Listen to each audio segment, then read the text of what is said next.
Hello, guys. David Vose here. Beautiful day here in Paradise in New Mexico. And I hope you're having a wonderful day.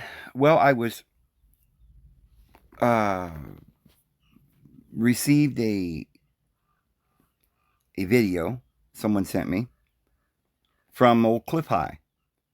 And it doesn't look like it's on Rumble or certainly not YouTube or anything like that. I don't know what it is. I don't know if it's some kind of his own little platform or what's going on, but it didn't work right because when you try to put it on full screen, it keeps wobbling and it just seemed odd. But I don't know what he's doing. But um, I have to be honest here. I don't enjoy watching Cliff. I'm certain he's a CIA agent or something, and a lot of misinformation. I don't know how any of you feel. All I know is that everybody seems to be, watching him by the thousands, and it seems no one's watching me anymore at all. I've been shadow banned. I don't know any other way to explain it because I would feel, since I've got 216,000 subscribers, that somebody would watch my video, but somehow the video is not getting to any of these individuals and they kind of drift off and forget that I exist because they don't get any of my videos popping up in their feed or something. And I find it very sad because there are a few people out there on the YouTube. Now, I don't know. There must be more than I am aware of, thousands of them perhaps. I don't know. But I only know of a few people that are some kind of intellectual or someone that somebody might want to go and check out and find out their opinion on anything. Like, how about I3 Atlas? What is it? As I said before, Cliff has some kind of view that, it's basically atheism, just like archaic and all the rest. Either that, they go to Satanism, right? None of them seem to be, aware of the esoteric wisdom of the ancient Great Pyramids and what that purports to mean and how it meshes with our biblical narrative. None of these individuals have found proof for a starting point, for a foundation. And we could start the foundation this way: consciousness, being is all there is. And in this area, Cliff High seems to understand that there is only being, but he conflates that with, religion across the board, and he calls all religion basically the Elohim conspiracy or the Elohim aliens. He thinks Elohim is aliens. Of course, if he had read the Bible, he'd see that Jesus and David in the book of Psalms says that the Elohim is us. And we will all die like men. It's not some thing like this conspiracy out there going around that there are these giant Anunnaki that came and altered our genes, like this. There's this Elena Danan or whatever that I've talked about a lot. She's doing a big push right now. She's standing there looking all, seductive and almost like she's trying to dress up like Jezebel, with a little darker, because Jezebel's usually in red with scarlet, satin or whatever. She seems to be doing the blues and the darks, but maybe a little princess with the little ponytail and it's a persona and it's a advertisement, it's a campaign. And she's saying, meet me in some place that they're going to have this convention. She's going to tell you all about her other lives on the Galactic Council and her marriage to the great King Thor and all of this insanity and this nonsense and how we're all going to be saved in Inky's blood because he changed your DNA. I mean, they got this from me, although I didn't teach it that way at all. What I'm saying is that Inky is Yahweh, and yeah, he made the lower forms. You could say it might be that he's responsible for making the DNA or something. And we've talked about that.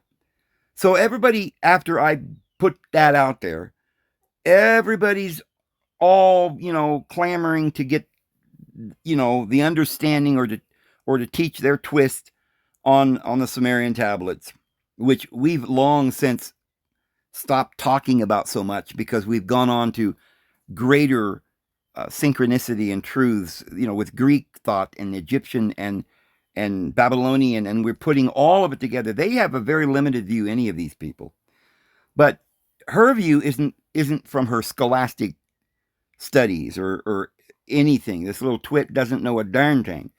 What she's being used for by someone, obviously the elite, they have their little individuals, their controlled opposition, not just in politics, but here in religion. They're trying to counter everything I've been teaching for so many years and let them go viral, but I am banned. So this guy is, I guess, thought about all the things that he's hearing on the YouTube, much of which started from individuals when YouTube first came out. I was right there at the beginning end of it and putting out these ideas. I'm sure there were others, but it kind of got into a mishmash, and now we've got this whole, I don't know, factory on YouTube putting out their twists and concepts on the universe. And the only thing that any of these have in common is they don't believe in the narrative that we're being told. But they all got a different twist, and it's very important when you're talking about these narratives that you think about a couple of things. One, anybody who's building a house of cards better have a good foundation. And even then, recognize that they're only building a house of cards because they're using cards and instead of stone to build their house. First off, let's get a foundation. We have to absolutely establish that the universe is material because that is the duality. That's the being and the observer. That's the thinker and the manifestation of the thought. And these two things coexist.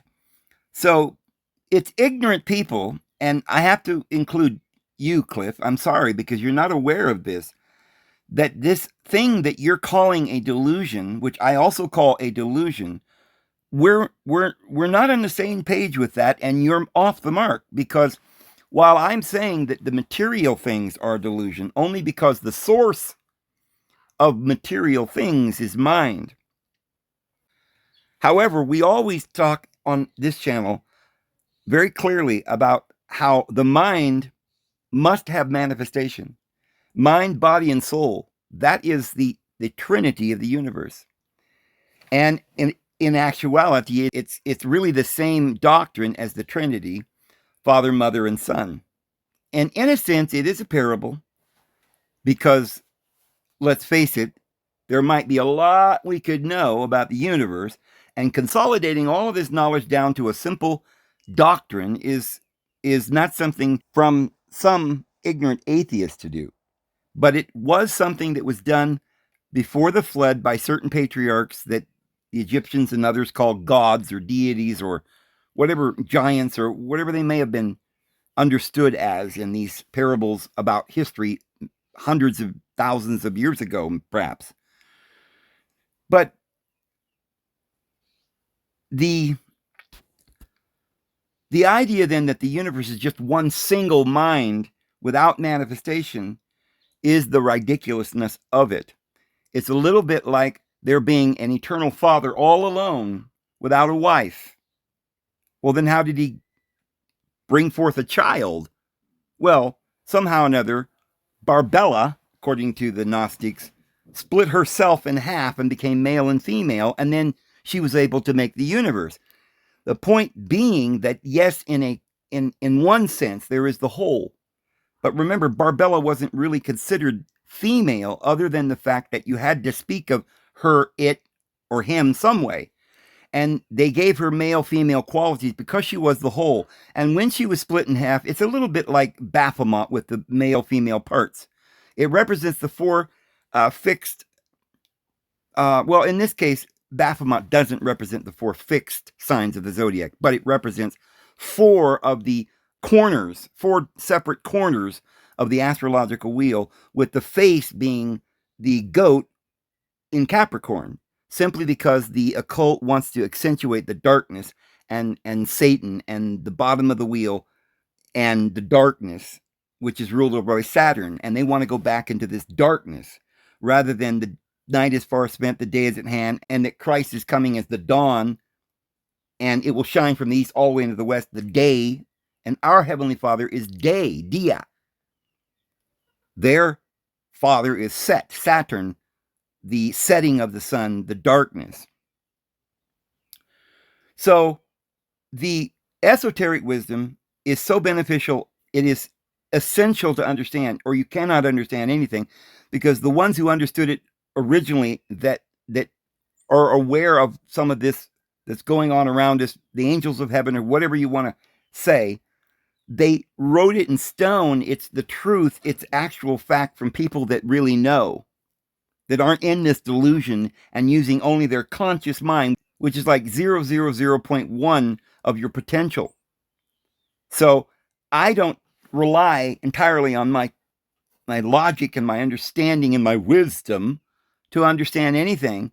I rely on that great pyramid and the man who built it, who is Jesus Christ, because the Bible says in Isaiah 19:19 that temple was the stone wherein was inscribed all of the information and truth that man would need to know and would finally one day in the end be revealed. Those are called the mysteries. And these mysteries explain everything, even how we are here or why we're here. And it doesn't start off with just being as the only thing that exists. So there is the thinker, and then the thoughts, and then you've got the one who observes and comprehends and interprets the thoughts. So there is some kind of a trinity, and they are completely and wholly not aware of any of this. They're lost in something they heard somewhere, but they have no understanding. And so, while I agree that the religious organization called Judaism, which is all about law and vengeance and hate, is an aberration and is not the truth, I agree with Cliff on that. I'm not so ignorant as to think that they are the only ones running the world for thousands of years. Yes, they've been running the world. The whole world has chosen the law and the vengeance and the hate because we're choosing the lower consciousness, the lower ego. Yes, they won because they're the brute force and strength, and everybody's got this lower consciousness, and this world seems to be choosing them. However, there were always the ancient temples and the ancient priesthood, the higher priesthood of Melchizedek, which he doesn't talk about, that goes back to Enoch and is the truth. Him and Archaic and all the rest, these atheistic speculators that think their modern little concepts are superior to all the ancient ones from Aristotle and Pythagoras all the way back to King David or Solomon, or the patriarchs like Abraham and Noah, Shem, and the rest of them. They don't see any pattern of reality. I think what Cliff is doing, and I don't know that he's doing it on purpose, but I think he's being fed and led alone by his nose hairs. He's in with another group of individuals, remote viewers and CIA fakers, because I guarantee most of these individuals remote viewing are simply listening to demonic forces, because all of them seem to be denying Jesus and just leading the public down a road of thought processes that have no foundation and are being built with paper mache. We've got to start with the foundation that there is deity, that is the divine, that is the one whole that can be cut in half, in thirds, in fourths, all the way into 144,000 and infinite multitudes. And that's the universe. There's all the varieties and variables, and it's really what quantum physics is, which I like to call variable physics. In other words, all the variables and the varieties and the things up and down, left and right, in and out, the infinite universe is all one. And that oneness is neither male nor female, but it's a family. It has a male, a female, and its child, and all the other children. We start with that foundation that the universe is conscious, yes, and manifesting simultaneously its thoughts. And it lives in its body. And without having the body, the spirit has no place to enjoy and create and go forward. Starting with that foundation, we go to the mockery of scientists for I don't know how many hundreds and hundreds of years, where they've been teaching us that there is a vast darkness of what they call a vacuum of space. A vacuum, as everyone knows, is something that is pulled and sucked all space and time out of whatever, if there had been any space and time in that area, it was sucked out so that it's nothing. There is zilch, not even any space to travel in, nor any space to measure. And therefore, in a vast nothing black, but of course, even that's a contradiction in terms, because if it's nothing, it can't be vast. You can't have a vast nothing, right? Oh, it's a vast vacuum. No, it's a vacuum. It's nothing. There's no measurement. There's no temperature. It's not vast. It's not deep. It's not heavy. It's not light. It's not black. It's not white. Oh, that rhymed. It's nothing. Well, it wouldn't even be black, would it? It would just be a vast nothing. And out there in the vastness of nothing is this thing they call a star, or something, a light. They're calling stars or novas or different things, but it's all made up of these little things called stars. And then around them, they got this word called planet. Well, think about how we don't even know if any of that's true, because all we've ever seen is the Earth, and we've never gotten up and looked back at it and seen if it's a big round ball. We don't know what we're on. We're on the material ground, the stability of our own conscious mind, thoughts, and our reality that we live in. When we look up in the sky, we see little white spots, but we have no idea whether these things are light years away, whether they've got planets going around them. You know, nobody with their little telescope in their backyard can see up there and tell you anything about that swirling mass of stars. But what we do know is the Bible says that in the beginning, Elohim, us, you and I, manifested the physical realm that we might, inhabit it by incarnating into the world and experiencing all the grandeur and the varieties of life. And so the Elohim, first of all, Cliff, is not some alien race. And the Lord didn't make other realities, dispersed throughout the vastness of nothing. You couldn't get from one point of reality through nothing to another point of reality. And why would any point of reality exist some distance out in the middle of nothing when there can't be any distance or any measurement in nothing, or temperature or color or anything? When we look up in the sky and see the blackness, it seems vast from our point of view, but we do not know how far that blackness goes. As far as we could imagine, perhaps there's just a big black plastic tarp, like a dome, and little slits in it, and behind that big black plastic is just light. And the only light that we're getting into this dark place is these little lights coming through the slits. As far as do you know that the Germans actually believed that originally? Their science has been changing, and you see, all of their science was never done by experimentation or empirical knowledge, but rational thought.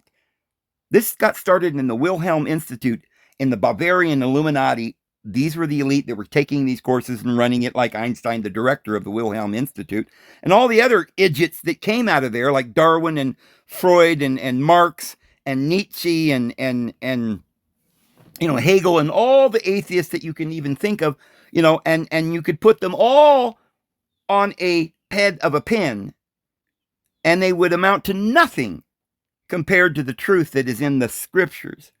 if one cared to investigate the source of the scriptures, going back to the ancient ones that were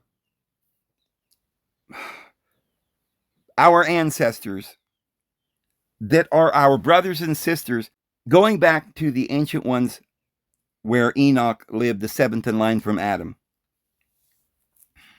So if we say to ourselves, we've got that foundation, the logic dictates that the physical universe has existed forever, just as well as the creator, the mind of the universe, has been forever. Because there's never a time when there was this mind called deity who was just male, right? Just sitting by himself. I don't know if he's playing with his wee-wee or what, because, what would you do with a wee-wee without a wife? But he's sitting out there, he's got this big white beard, and he's like, I'm bored. I'm going to make something out of nothing, or I'll take a little of myself and make something. We'll call that my wife. No, Christianity doesn't like no wife. All right, so there ain't no wife. I guess he creates the sun out of just, fiat. Well, I don't know. Maybe it's supposed to be a virgin woman. Well, yeah, it was. But they've forgotten that Jesus come from a virgin. Job's witnesses say, oh, there's no woman. Oh, it's ridiculous.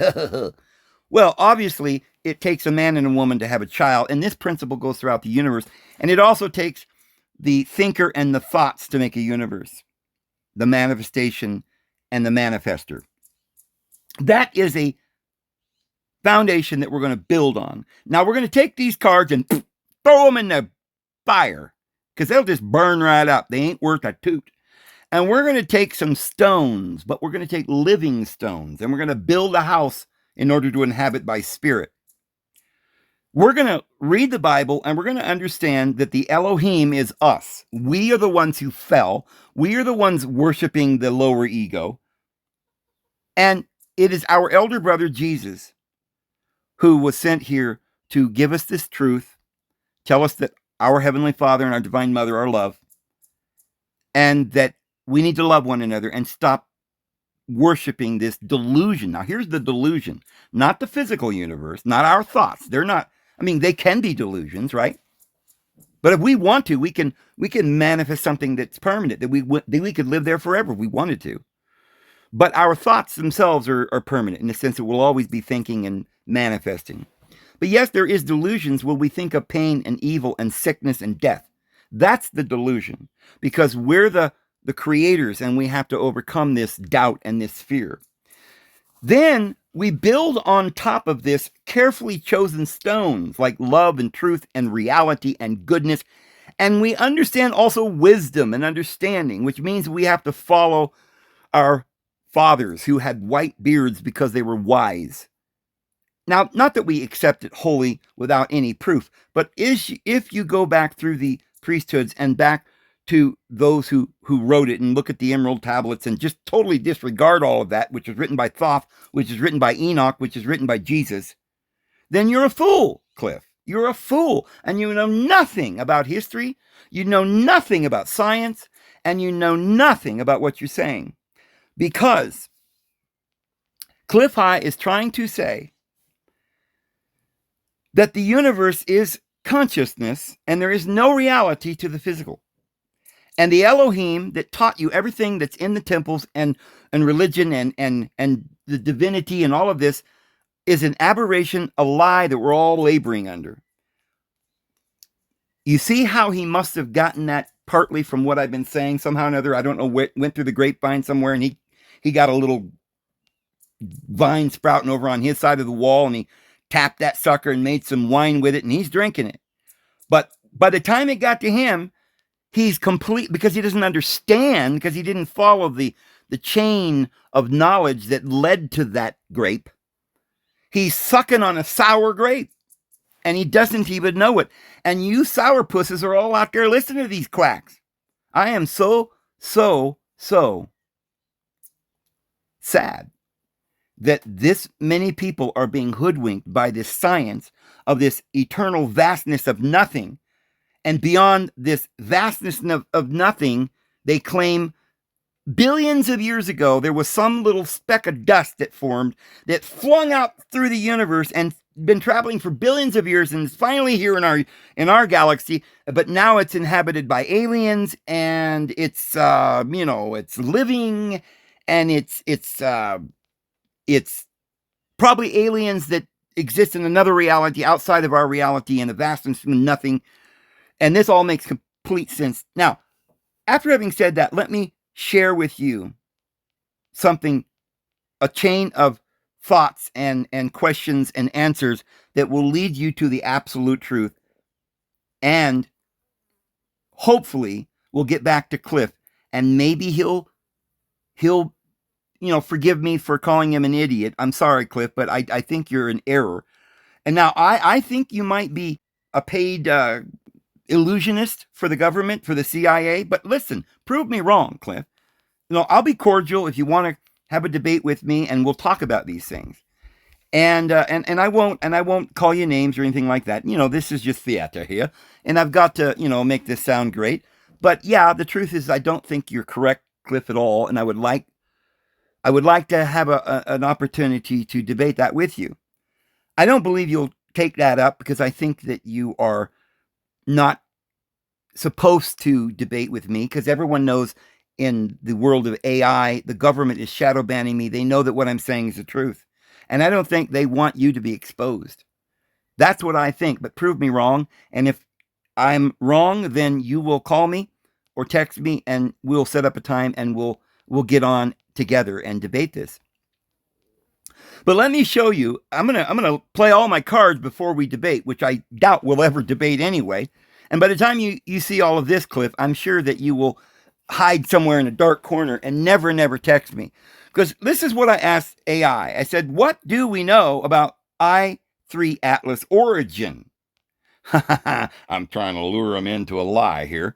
So they said, well, as of September 2025, sorry, I3 Atlas origin refers to the interstellar comet 3I Atlas, the third such object discovered passing through our solar system. Astronomers have determined that its origin is from another star system, out there in the vastness of nothing that cannot be measured. Oh, how many light years? Like what? Light travels through a void? Through nothing? Okay, but let's go on. Don't get excited, Dave. It just irks me to no end that nobody can see the ridiculousness of every word that people speak when they're trying to describe this nonsense. But it says astronomers have determined that its origins from another star system, most likely within the Milky Way's thick disk, and estimate it may be billions of years old. Oh boy, they can estimate up a storm, can't they? But it's like they don't have any basis for any speculation that they speculate on. It's just a mind-controlling delusion. It's a coercion of people insinuating and you being intimidated to believe what they say because everybody's saying it.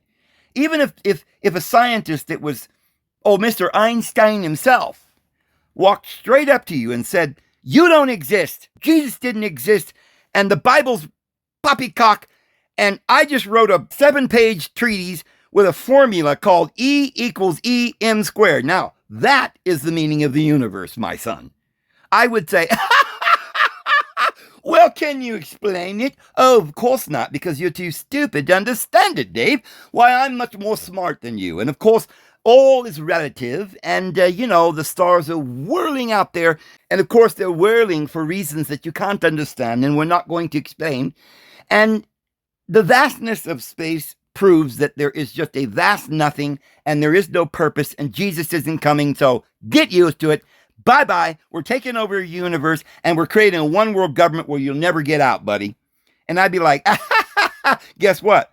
Thank goodness you're wrong, and I know you're wrong, because I have love. And I know that others have love, and I know we won't let this happen, this insanity that you're talking about. But I go on, and it says, or they go on, about what is known about the origin. They say likely from a galactic thick disk. Analysis of its trajectory suggests 3I Atlas came from Milky Way's thick disk, a region of older stars Oh, they know those stars over there are older, right? They know everything. Come from a region of older stars. Imagine that they even knew the direction that this thing came from, right? You'd have to know, you'd have to have seen it like 10 years ago and then calculated the trajectory, right? But if you've only seen it for 10 years and it's been going for billions, how would you know if it didn't make a turn? Obviously, it made a turn when it came into our little solar system, and it's going to do a little slingshot around our sun and go off into another direction, which neither mathematics or your little tiny brain could figure. So how in the flip would you know, my friend, the direction that this thing careened through this vastness of nothing for billions of years? You know, seriously, supposedly our Earth is only, I don't know how many billion years old. Like the elements and the rocks and the minerals and the energies within our Earth, and yet this little comet from some other galaxy that we can't even prove exists is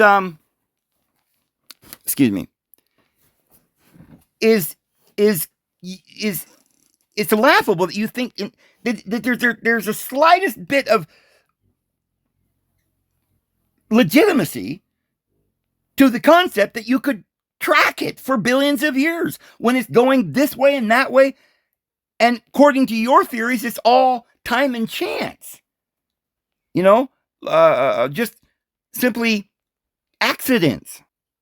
Like somebody hitting a cue ball and scattering all the balls of a pool table into various directions. And there's not that many balls. You could probably calculate that, where they might go if it was hit in this particular spot. But we don't even know on which angle or spot it was originally hit. So how would we be able to determine the trajectory? You guys are idiots. Gosh. So then it goes extremely ancient. Oh, like they could know that, right? Based on a possible thick disk origin. Oh, jeeper creepers.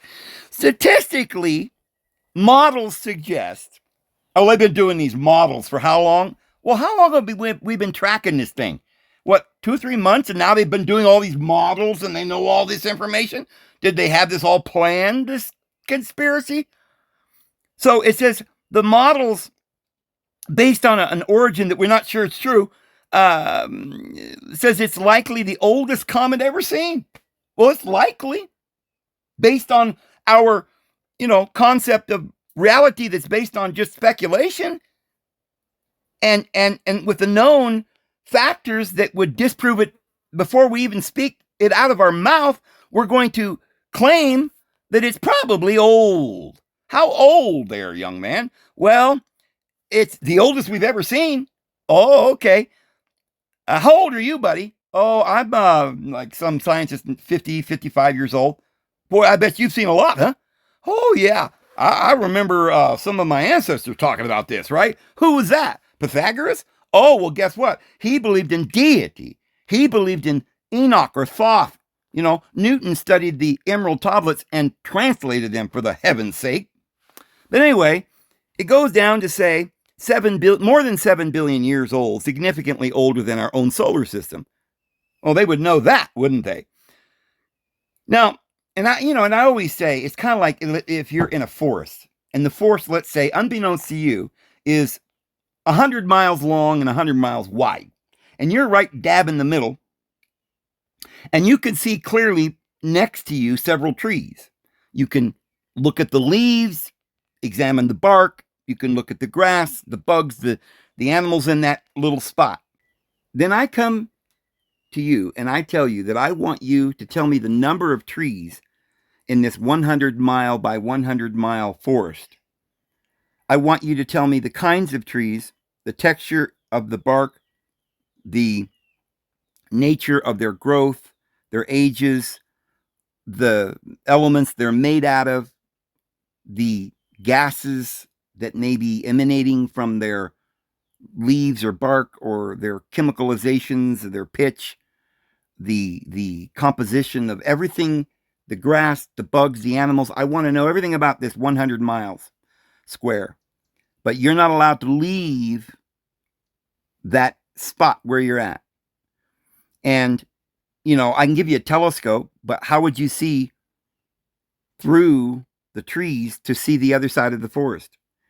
How would you be able to know what kind of trees might exist on the other side of the hill? Maybe there's water over there where there's no water over here. Maybe there's more lush trees, different kinds of trees.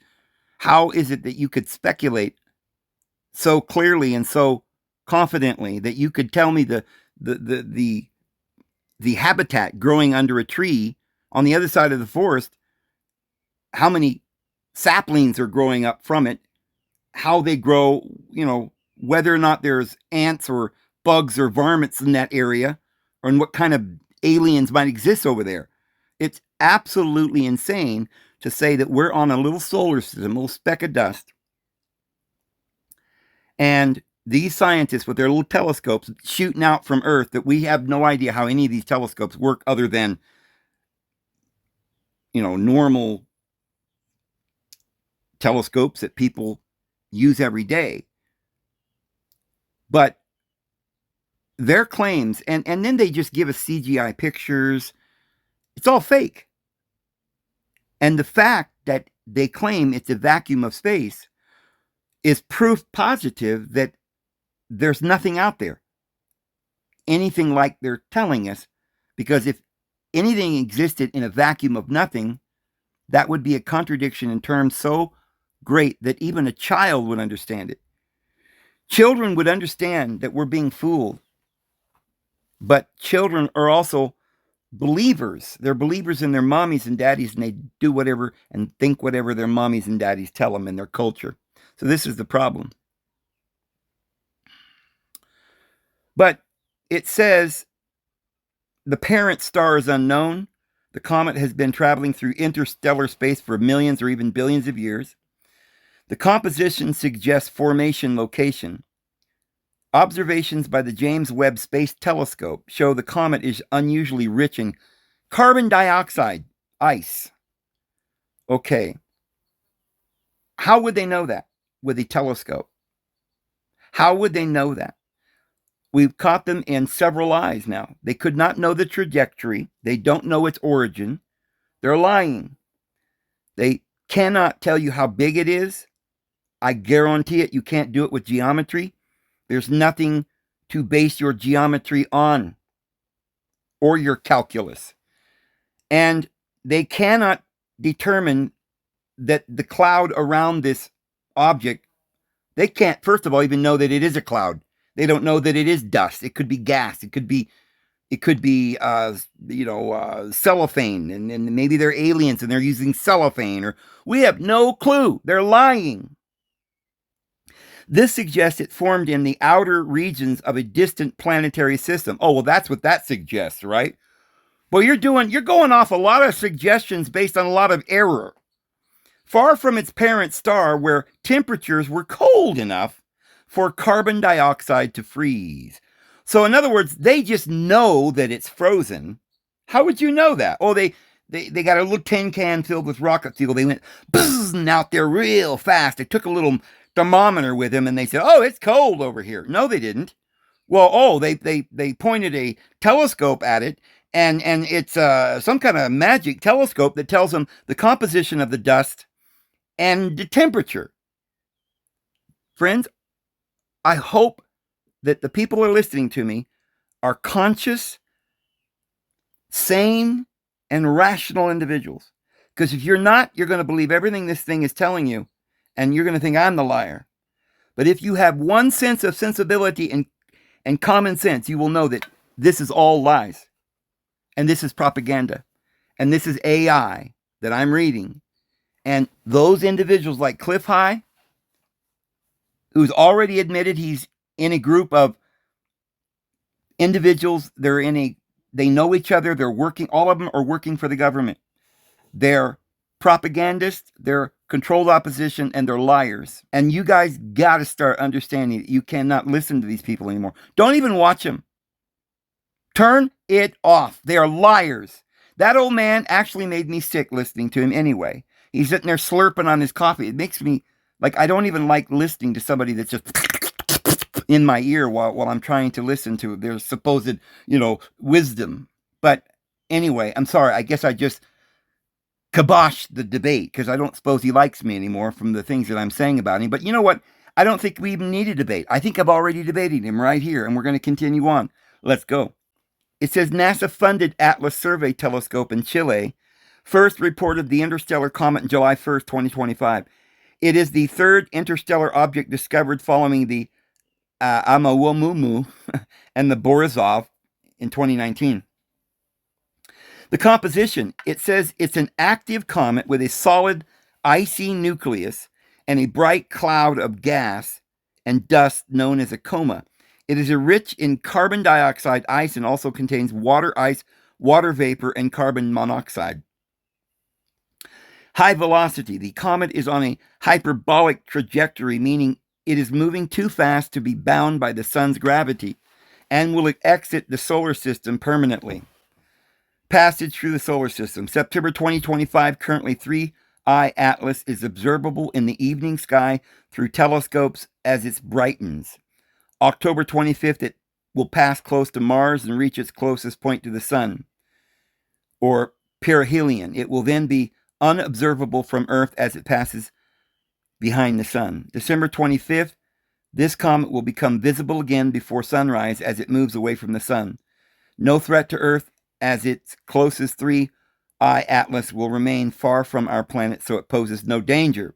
So I asked them, in a dust cloud within a barn, as the warm air is coming in through the opening of barn door, the dust swirls, and it seems the dust forms, I didn't spell it right, little solar systems in a galaxy. Can a speck of dust rotating around a nucleus suddenly get expelled and shoot through various other dust systems past for 10 minutes? That's what I wrote. Just misspelling it and just wrote that and pushed go. And they said, in a barn, a speck of dust cannot be expelled from a swirl and travel for 10 minutes because air resistance would bring it to a stop almost immediately. While the sight of dust motes swirling in a sunbeam can evoke images of cosmic phenomena, the physics of a dust particle in a barn is fundamentally different from that of a celestial body in space. Oh, is that right? Here they continue. How the dust cloud illusion is formed. Air currents. As warm air from an open door mixes with cooler air inside the barn, it creates turbulent and rotating air currents, or mini vortices. This is a smaller, weaker version of the same process that creates a dust devil. Yep, a little swirl or a twirler. Sunbeams. The dust is only visible because it scatters the light coming in through the door. The phenomenon disappears as soon as the light is gone. Gravity. While air currents suspend the dust temporarily, gravity constantly works to pull the particles to the ground. The smaller the particle, the longer it takes to settle, but even the finest particles will fall within hours or days. So I write, can you explain the differences? They write, it is an understandable metaphor to use dust swirling in a barn and imagine a small solar system. But the difference between an interstellar object like Comet 31 Atlas and a speck of dust in a barn are immense.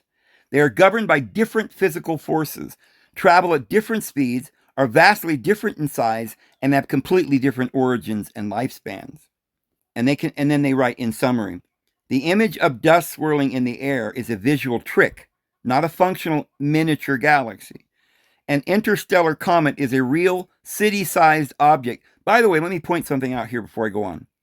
They're saying that within minutes or at least within hours, the dust will all fall to the ground. And therefore, that can't be a good model. However, what they're not wanting you to understand is that time is relative because these small specks of dust are lighter than planets, smaller, closer together, like a miniature scale of the galaxy. So if in a barn they fall to the ground within an hour because they're claiming that at that point the high pressure, low pressure would cease and then they would fall to the ground. Yeah. But in that situation, the high pressure and the low pressure do last for a period of time. And in that relative small environment, which is relative on a scale that is smaller, then time is going to be smaller.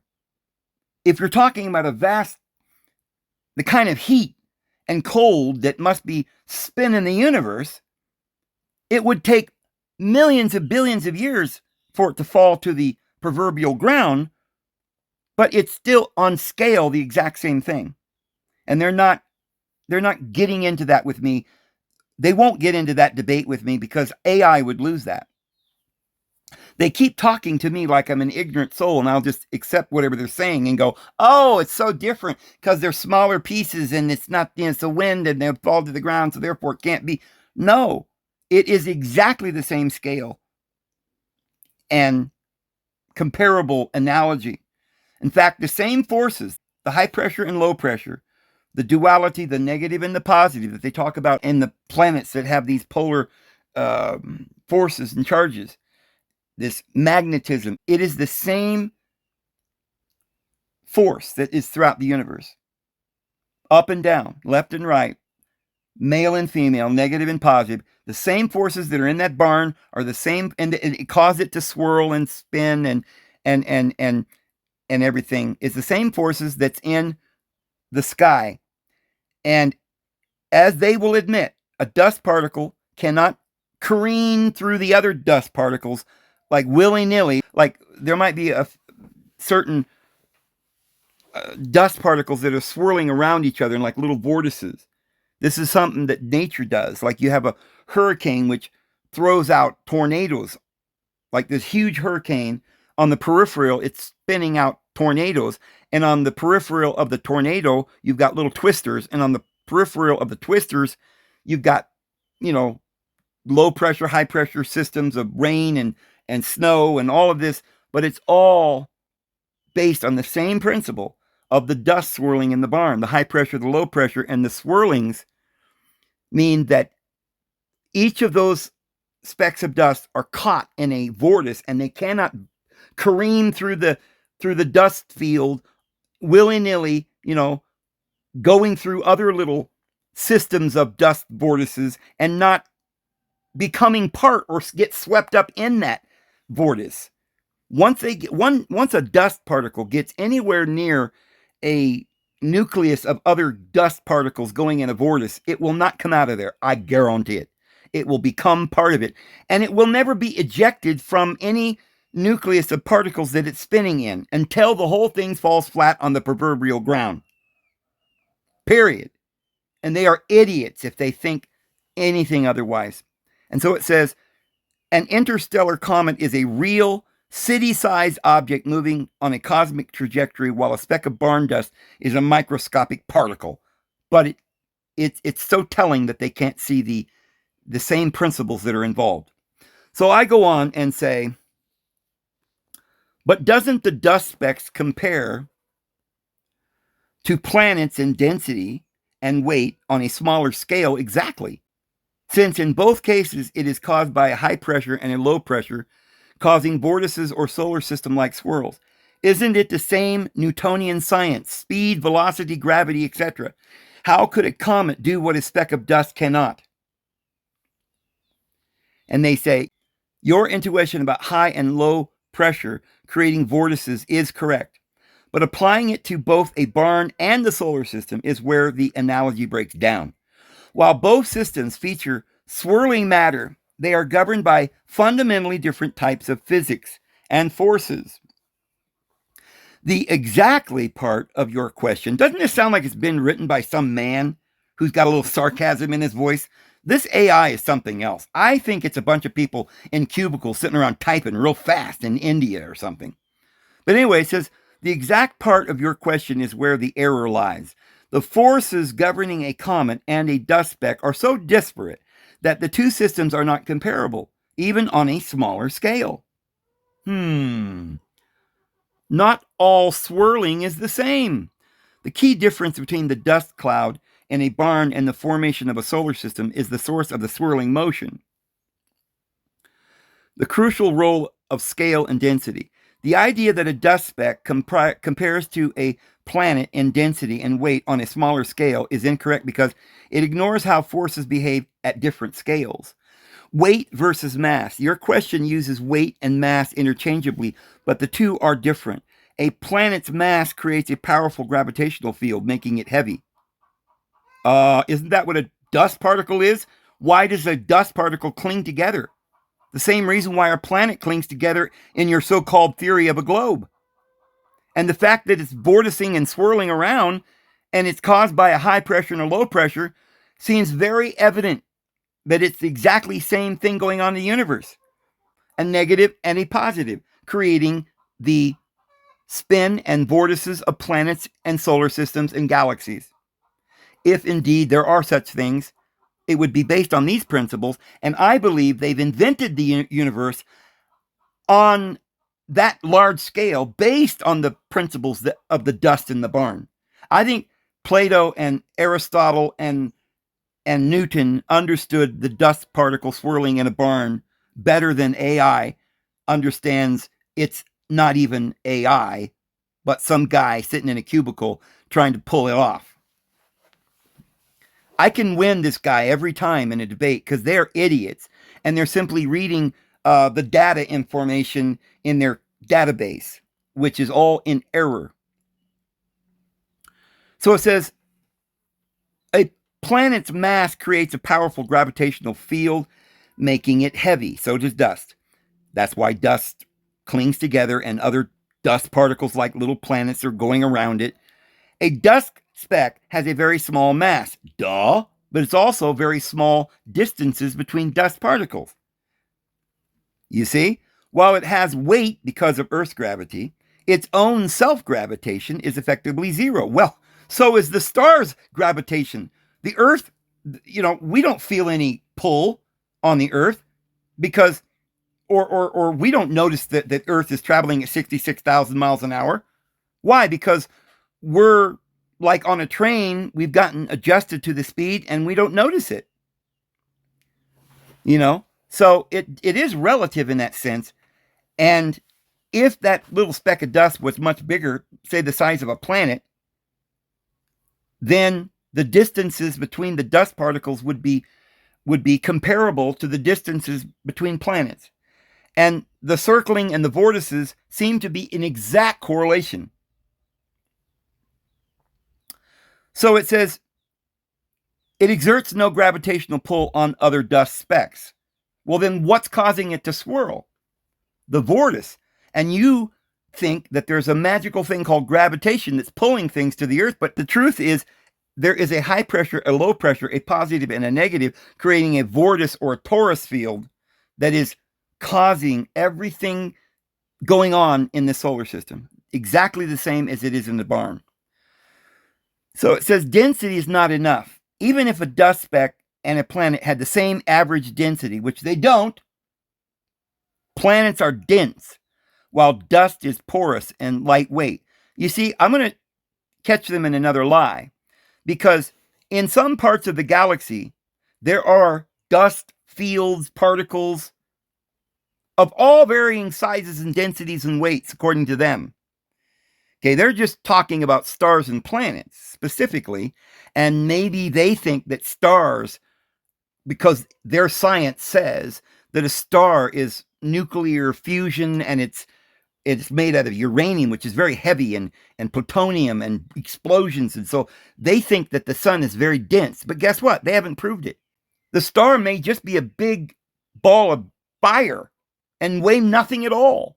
They haven't proved any of the weights of any of these planets. In fact, some of these planets they claim are gas. Like, according to them, Jupiter is a big ball of gas. You can see the little, varying rings of gas going around it with one big eye on one side. The only problem is the eye never changes. And so if it was gas, it would move, and that eye would no longer be there. Like the sands in the hourglass, it would move over time. Of course, they don't tell you that's a artist rendition. It's a painting. Oh my. It would move quite quickly if it was gas and the darn thing like Saturn would be rotating around the sun. Then there'd be some kind of wind on that planet, just as there's wind on every planet. But all of their garbage about they know the gravity on the moon, even they don't. That's a lie. That if they do know it, then they have never showed us pictures of them going there. They've never indicated in any way that they've got any proof that they know any of this information. So for them to say, aha, we gotcha, because our lying scientists have said that this is this way, and therefore we're right because this lying scientist said so. That doesn't do it for me. I honestly look at the dust particles and the distance between dust particles and the flinging of the vortices, and I say, you know what? Everywhere in the universe that a vortice is formed, it's formed by the same principle: high pressure, low pressure, positive and negative. I guarantee it. It says gravity is proportional to mass. Since a planet is unimaginably more massive than a dust speck, its gravitational force is the only one that truly organizes matter into an orbiting system. Well, I'm sorry, but it could be that a dust particle has a smaller, less powerful positive pole. It may not be nearly as powerful because the dust particle's not attracting me. I'm too heavy. But it is attracting something of its own proportional size and weight and density, the other speck of dust. At very small distances, it is comparable. It's exactly the same thing. So the vacuum of space versus air, the presence of air in the barn is the single most important factor.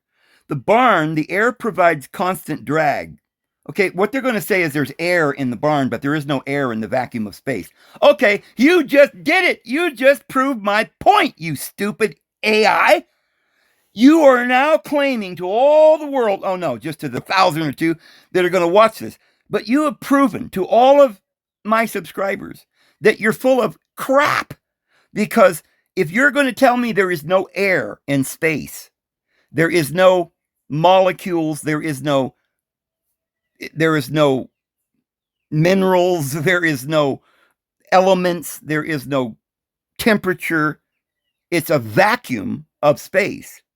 And this is why things can operate outside of our understanding, because we've never seen things operate in a vacuum. What you're really saying is that in a place that doesn't exist, which is a vacuum of nothing, you're coming up with the scientific theory of what would happen if you put something in the middle of nothing and then determined why it did whatever it did. You can't put something in a vast nothing.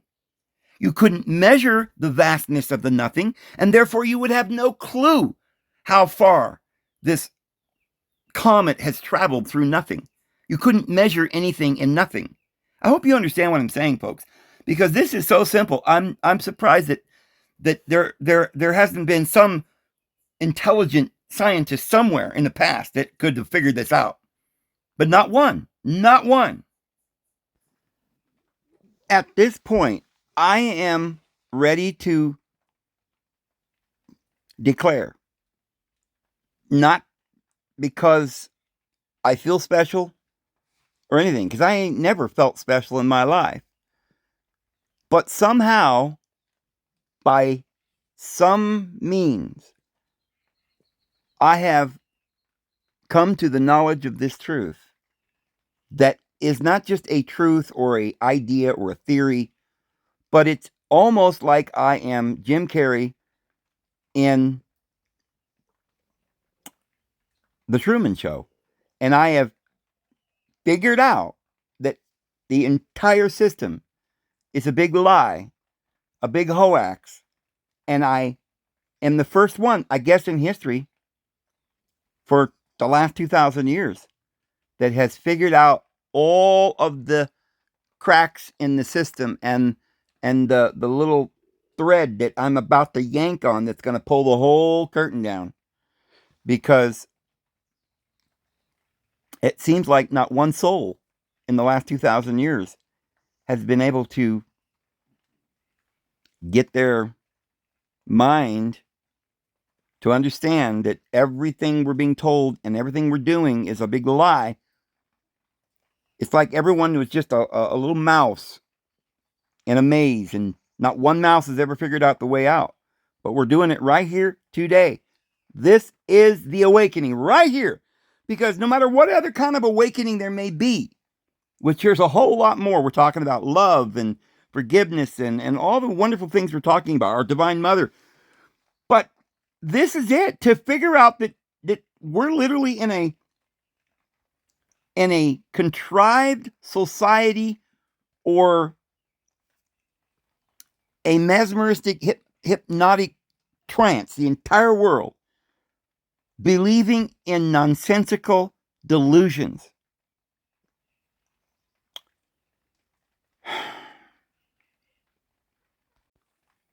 Oh, and by the way, I'm just going to put this out there. I challenge anyone, Archaic, Cliff High, anyone,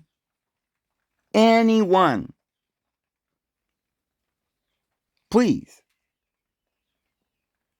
let me know when you're available to debate me on this. If you believe in this irrational bullshit and you think you can explain it to my audience and to me, please feel free to contact me. I would really like to have a discussion live on YouTube with you. So, because it has air, the dust speck cannot shoot through other dust systems for 10 minutes. It would stop and fall to the ground in seconds. Yeah, and it also wouldn't come careening outside of another nucleus of dust particles in a vortex, because it would be bound to that dust particle nucleus spin. It would stay in there. It wouldn't careen out nowhere. And neither would anything in our solar system going around and around and around our sun, if that's what it's doing, go careening out, of our system, shooting through other systems and never getting caught in anyone else's system, and just shoot for billions of years unmolested by any other object. This is the most ridiculous nonsense I've ever heard in my life, and yet we've been hearing this from individuals who are so wise, Tyson DeGrasse and Einstein and Dukako Wako Mako from Japan and all these guys. I don't know what his name, some weird name. These guys, their gray hair and they're, like Einstein's frizzy afro. They want to be different. They're wise. They're so smart. And the truth is they are literally talking like a child.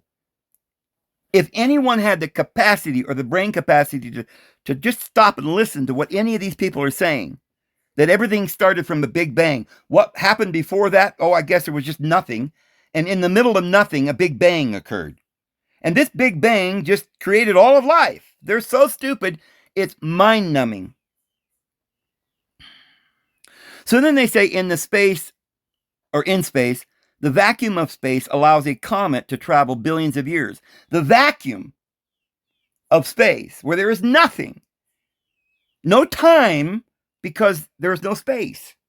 No space because it's a vacuum. It's void. It's empty space. In other words, there is no space, so it can't be empty space. They're lying. That's a contradiction in terms. It can't be space if it's empty, because space is full of something, even if it's just air, right? You got a balloon that's collapsed. There's nothing in there. It's collapsed. If you want to fill it with helium, fine. You can fill it with air. You can fill it with your own feces if you want. But it's got to be filled with something, or there's nothing. There's no space. Space is not something that exists. It's a concept of the dimensions of something that is there. So if there is no space, there's nothing that's there. And if there's nothing there, then how can a comet travel through nothing, periodically careening through little specks of something that for some reason are just flying around in the middle of nothing? And we've got it all measured. We know the composition of all the dust particles, the temperatures, the speeds, and the trajectory and the origin. Guaranteed. So this is why a comet can do what a dust speck cannot. A comet can travel vast distances Really? Could you say so? On a hyperbolic trajectory, while a dust speck cannot primarily because of the vastly different environments they exist in and the dominant forces acting upon them.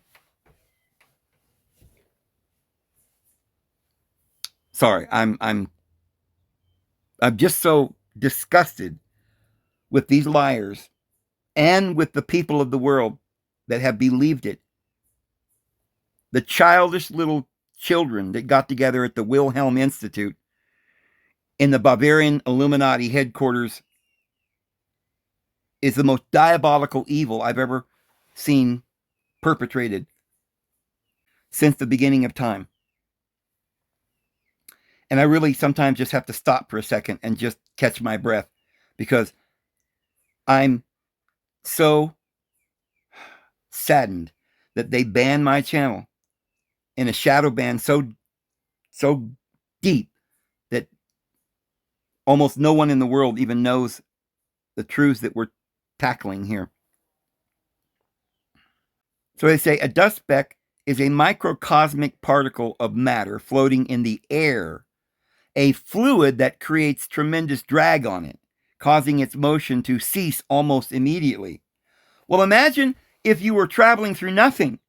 Imagine the drag you'd have there, both, metaphorically and in reality. Therefore, you cannot use the same simple Newtonian principles of velocity. Also, we found a place in the universe where Newtonian physics is null and void.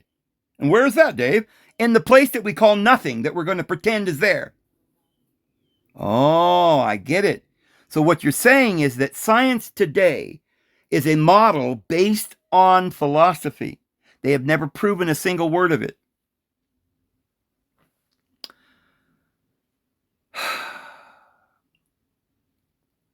One is governed by fluid dynamics in an atmosphere and the other by gravity in a vacuum of nothing. And we're talking about an absolute philosophy speculating on things that don't exist to cause chaos in the minds of men. You idiot. Of course, it has no commonality with reality and that dust in your barn. Man. So I say, what is the source of the swirling motion in the galaxy then? And they say, well, the swirling motion of the galaxies originates from gravity, acting over cosmic time scales. How would you know that? You're standing in a forest 100 miles wide and 100 miles long. You've got a telescope, a shovel, and a pitchfork. Now tell me what that tree is on the other side of the forest. Oh, well, we'll philosophize and make it fact because we say so. Based on our very limited understanding of philosophy. We're going to philosophize. We're going to rationalize. And most of all, we're going to propagandize your mind. A process that is fundamentally different from the air currents that swirl dust in a barn. The swirling motion is created. You know what it seems like? It seems like they're not interested in knowing the truth or making any sense here. They're only interested in coming up with a series of words that might somehow fool and deceive the reader.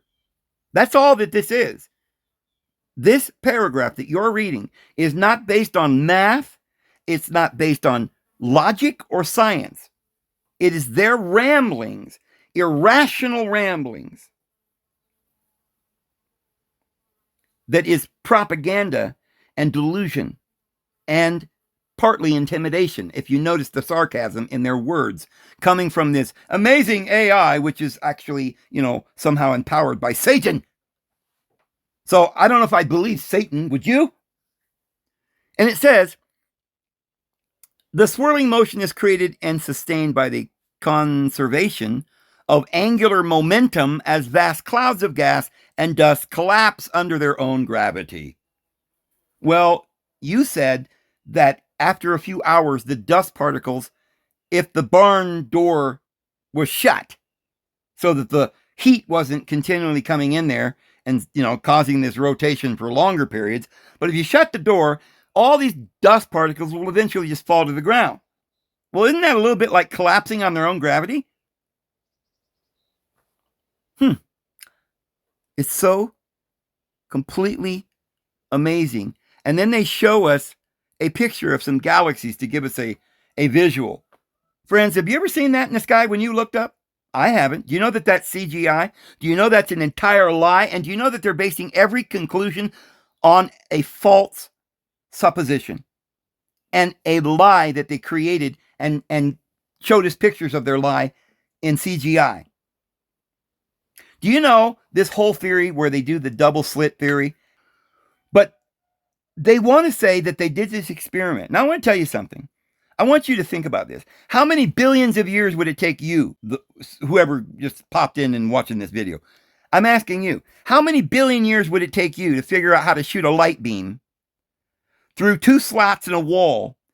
And I don't know what machine you've got that can see the particles that come out the other side, and you know that they split or something, and that the one on the side that you're looking at, is a wavelength, and the ones on the other side are particles. How would you even know that? You can't see those little particles, not even with a telescope.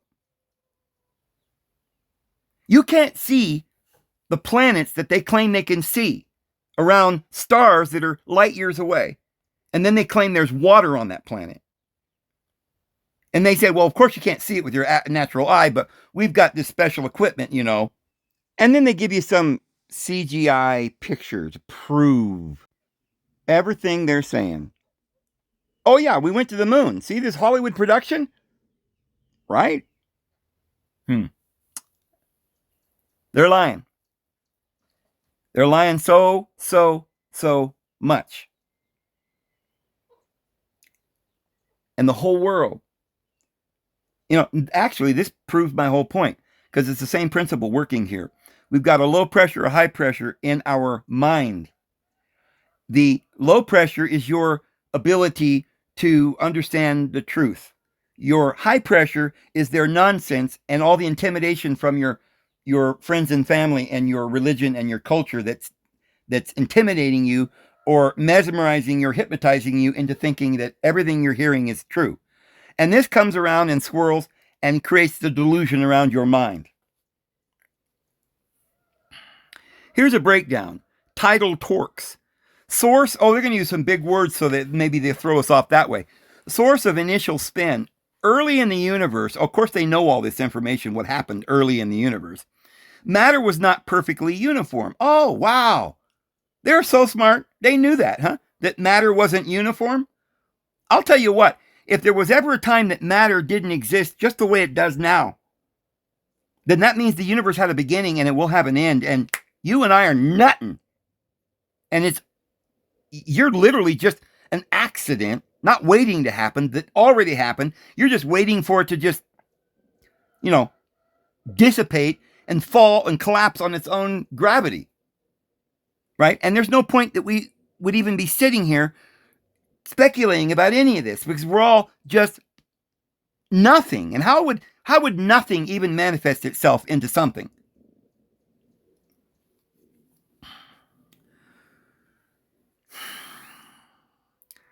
Slight variations in density led to some regions having slightly more mass than others. Wow, they're smart. Neighboring regions of matter, including the vast filaments of the cosmic web, exert gravitational pulls on these denser areas. Well, that gravitational pull is through Newtonian physics, friends. And Newtonian physics is based on velocity, speed, and all of these kinds of things. It's the same principles that we find in the barn. So gravity creates the rotation. That's the only thing that we don't have any idea what it is, because it's a combination of many different forces that makes the illusion of gravity. But to say that there is a specific force in the universe called gravity, like that objects of and by themselves and by virtue of themselves simply attract themselves, is ridiculous. The fact is there's got to be two opposing duality forces, and each of them react upon each other and cause the swirl and the vortex and the apparent gravity. You see? So this torque applies a net rotation or angular momentum to the protogalactic clouds of gas and dust.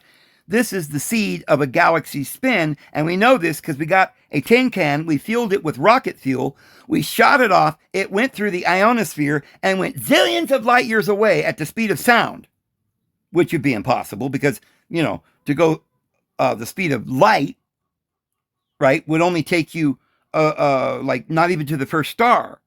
But you're just going the speed of sound, right? How in the heck do you, like, don't you run out of gas when you get out there beyond Pluto somewhere? You're like, oh, we run out of gas. You got gas stations out there, you just fill up, go on some more, right? Oh, I know. You're just sailing on the solar winds, buddy. Whoo-wee, out there with your sailboat. Oh man, they're way beyond Pluto now, by the way, and they made it through a big, huge, fiery envelope that's out beyond Pluto. That's thousands of degrees would have melted any type of metal or even if there were planets or dust clouds out there, it would all be melted into nothing. It would have been turned into gas, and then the gas would have blown up and turned into something like photons, and it would have shot. Who knows? Again, speculation on my part, but my goodness, they certainly don't have a clue. So, we could really just read this nonsense till we're blue in the face, but I'm kind of done, aren't you? Yeah. Anyway, we're over an hour. I'm going to just go ahead and leave it there. I mean, we're way over an hour, and we're just going round and round, and I think I've made my point. But yeah, anyone wants to discuss this with me publicly or privately, whatever, yeah, let's talk about this. Well, guys, I'm going to let you go and get this loaded. Love y'all. The Lord loves every one of you, and He is a deity of love. He wants you to draw close to Him. He wants you to be blessed. We have to have faith. So, the Lord will bless you. His grace and His peace will be with you. This here woman that you see is the one that I was talking about, Elaine Dayanan or whatever, and she's going to have this retreat where she talks about how she was one of the Anunnaki. This is the biggest farce. And you see, she sits there and thousands of people believe in her. But I digress. We'll see you guys tomorrow. Have a good one.